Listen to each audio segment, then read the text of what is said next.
நான் மிகவும் பாண்டி அவர்களை ஏன் பாராட்டுகிறேன் என்றால், அவங்க வந்து சேரும்போது நடிகர் சங்கத்தில் நான் இருந்தேன், செயலாளராகவோ தலைவராகவோ ஏதோ இருந்தேன். அப்போ இவன் வந்திருந்தான். இவனை எனக்கு என்னமோ பிடிச்சி போச்சு. ஏன் பிடிச்சதுன்னு தெரியல. என்னுடைய நிலைமை இப்படின்னா அப்படின்னா இதெல்லாம் அப்படி பாடினான். சரி, அதுக்காக நீ மெம்பரை சேர்றா, நடிகர் சங்கத்தில் சம்பாதிச்சு போட சொல்லிவிட்டு அவனை சேர்த்து விட்டுட்டு இவனை சேர்த்து விட்டுட்டு நான் வெளியே வந்துட்டேன். இப்போ பார்த்தா நல்ல நிலைமைக்கு வந்துட்டான். பட் நல்ல நிலைக்கு வந்தால் கூட அடுத்தவர்களுக்கு உதவி செய்ய வேண்டும் என்ற எண்ணத்தோடு செயல்பட்டு கொண்டிருக்கிறார். அதை நான் மிகவும் பாராட்டுகிறேன்.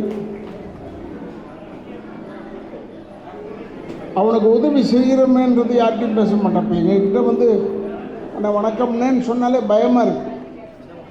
இவன் வந்து சொன்னான்னா பயமாக இருக்குது இப்போ. ஏன்னா இம்மிடியட்டாக ஏதோ ஒரு ஃபங்க்ஷனுக்கு கூப்பிடுவான், இல்லை ஏதோ ஒரு விஷயத்துக்கு கூப்பிடுவான். அதுக்காக தான் வந்து பேசுவானே தவிர பட வாய்ப்பு வேணும்னு இது வரைக்கும் அவன் எங்ககிட்ட கேட்டதே இல்லை.